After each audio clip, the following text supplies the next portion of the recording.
ఈ దేశంలో ప్రతి వాడికి ముడిపుట్ల తిండి కావాలి బాబు, కానీ దాన్ని పండించే నాలాంటి రైతుని వాళ్ళు పట్టించు. ఒకడికి మంచి జరగాలంటే ఆ ఫైల్ మీద 10 మంది సంతకాలు పెట్టే పద్ధతి మారితే గానీ సామాన్యుడికి ఏ సాయం అందదు.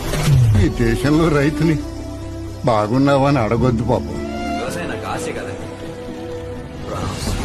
మహాశయ విధి పగై తరిమెనా